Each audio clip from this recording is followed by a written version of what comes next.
do you make of the level of anger among the Indian public about the latest policy regarding the 500 and 1,000 rupee notes? Well, the level of anger will be very high if this kind of a situation continues for about a week more. And it's going to be extremely high if it continues for 2 weeks more. The reason why the Prime Minister did this was that he has long had his eye on the informal economy. The informal economy is outside the reporting system of government. It doesn't pay taxes. It operates largely on cash. So it's completely uncontrolled by any government mechanism. Now, Prime Minister Modi tried to introduce what's called Jan Dhan accounts, people's accounts, where tens of millions of people were allowed to have bank accounts with zero balance. He's tried to go in for payment schemes, of direct payment schemes from government to the person without any in-between. So this process basically is to ensure the, if I may say so, the collapse of the informal economy and making the entire economy formal. The problem in India is at least 20 to 40% of the economy is the informal economy, and whether you can change that in a short period of time is a very, very difficult question. It is a difficult question. The way to answer a question is not only look at the realities, but also in history, what has been tried, what has failed, what has succeeded. If we remember right, there were so-called fight against the black money in history. 2 previous similar attempts in the nation's history. 1946, for example. 1 and 5 and 10,000 rupee notes were taken out of circulation, a punitive gesture towards black marketing. Then, in the year 1978, then government deemed the 3 notes illegal for the second time to crack down on counterfeits and black money. But both moves, some suggest, turn out to be a total failure. So, question to you, Professor Nalapat. It hasn't succeeded earlier twice, both of them. Then why should we believe it's going to succeed this time? And what's really behind Mr. Modi's administration's decision? Well, he's packaged this as an anti-corruption measure, but you're right. And the difficulty is about 70% of bribes and 70% of illegal money comes outside the cash system. For example, exports. Supposing you undervalue exports and collect the money there in cash in some Swiss account, or overvaluation of imports. You pay more than the imports are worth, and that extra money is credited by the supplier to some Swiss account. So 70% of this kind of money is completely outside the cash economy. Of the balance, about 15% is through the banking system, through various, for example, bogus accounts, multiple accounts. So only a very small portion of bribes is actually paid in the form of cash, and that too mostly to middle and lower level officials. So, but as the second point is, what is being done is not demonetization. It is exchange of one currency for the other. Now, just because the new rupee is colored pink instead of blue, the policeman is not going to stop demanding a bribe. The village officer is not going to stop demanding a bribe. The official is not going to stop demanding a bribe. So there is really no way in which this can stop bribery. That's a much deeper problem than simply a change in the color of currency. Right. Well, we certainly understand the motivation if it is about cracking down on corruption. But as Professor Nalapat said, 2 points very clearly. One is that it has always been a small proportion that is handled in cash. Secondly, it failed in all previous times when similar practices were being used as policy. Professor Fu, coming with your perspective in government, in the so-called national governments, what do you make of the real attempt behind this policy?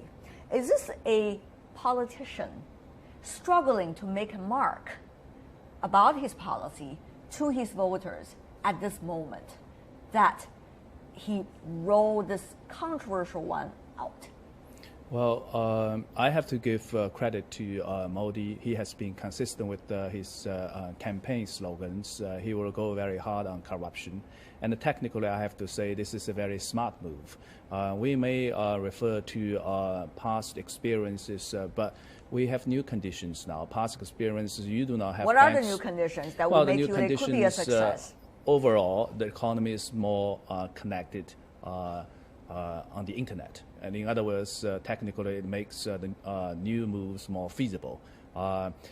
India, a bulk of the India economy has been in cash, and this is very difficult to trace down the corruption. Now, the bureaucrat's salaries tend to be transparent. This is a certain money you should earn. If you deposit all your money electronically, there is a physical trace of where the money comes from. So in a very significant way, that will improve the system to track down the money flows as far as those bureaucrats are concerned. So I think this is a very smart move on the part of Modi to make that. For the massiveness of this movement, there will have inconveniences, but when you compare the potential significance of those with the inconveniences, it's worth the efforts. And after all, India probably is on the verge to turn from a cash transaction economy to a more formal economy. And this is very important for the modern economy. And as I said, now we have the technical facilities to do that. It's very interesting, your argument. I think 2 points are interesting. I would like to throw it back to Professor Nalapat. First of all, do you agree, Professor Nalapat, with Professor Fu's argument that a sudden change of policy, getting rid of certain currency notes, will be able to upgrade the overall Indian financial system overnight? Well, I'd just like to point out that if the professor were to come with me to some villages in India, he'll find that many of them are 10, 20 miles away from a bank. And I would like the professor to come walking with me in the hot sun or in the rain 20 miles to a bank to exchange money. There are very good reasons why a lot of Indians transact in cash, and part of the reason is very poor banking infrastructure in the country. Now, for example, we have around 125,000 ATMs that are supposed to be working. Now, the whole problem that we are facing now, there are too few bank branches, there are too few ATMs. And the second problem we are facing is large numbers of small retail establishments handle only cash. Now, we know, unlike in the case of China, where you've got Walmart over, you've got all these big chains over, India, we haven't got that. The small trader, the small businessman is still the mainstay of the supply of food and essentials to the bulk of the population. Now, making these people jump from cash to credit card is, it may be possible, but I don't think it's going to be done in about 10 days or 15 days. And my view is, in 10 to 15 days, if the money supply is not normalized, there's going to be a very serious situation in the countryside and in the poorer areas of towns. The ironic situation is, this is hitting the poor, this is hitting the rural poor especially the most. Professor Nalapat, another point made by Professor Fu, while he's observing the situation from China, of course, I think we would all love to walk with you 20 miles in India, whether it's in the sun or in the rain, to get to know the real situation. So we also need your expert on that point, which is whether corruption can be curbed with a technical move, which is to remove a certain amount of currency notes. Will that, a technical move, be able to change the fundamental logic behind the bribery situation? See, Prime Minister Modi is a very experienced administrator, but I think in this matter he has been led by his officials. Now, there are two problems regarding corruption. Corruption is really caused, not the giver of the bribe is less important than the taker of the bribe. It's caused by the government having too much power over too much of the economy. In India, the government is much more powerful on the economy than even the government in China. Although the Chinese government is supposed to be much more bigger and powerful, it's actually the Indian government that has got more rules, more regulations, and more restrictions. Right. Now, the more harder the rules, the more the corruption, the more the bribery. So what is needed to be done is lower regulation and lower taxes. We haven't seen lower regulation. We have seen more and more regulation, more and more power going to officials, I and the officials love it. They'll make tons of money out of this. And we need lower taxes. Now, even people who are not earning, from international standards very much, All right. they're paying 50, 55%, if not 60 to 65% of their income, direct and indirect, as taxes. So you need lower taxes, lower regulation, and that is what you need basically to fight corruption. I see. Professor Nalapat has given a very resourceful answer, certainly a lot of information for all of us to digest here. Professor Fu, same question to you. Can emergency policies be able to change the direction of fundamental issues in the country? Well, in a way, I still think this is a very smart technical move in the right direction. There will be cases of inconveniences. Of course, I haven't had a chance to walk in the streets, but we still do not see. But you saw the long line that we played in the background there. It's shots, right? So I still do not see the overall picture up and down the country. To me, it's a very technical, smart move. And of course, that move itself won't be enough. As our India counterpart said, to deal with the more fundamental causes of the corruption, power needs to be decoupled with the resources. And the decoupling, and the critical part of decoupling is to have a round of deregulation. When you regulate the economy, the bureaucrats will have more power, and then the next step is to seek rents. Okay, so the question is, if it is not necessarily going to really benefit the fight against corruption, really benefit the common people, why now?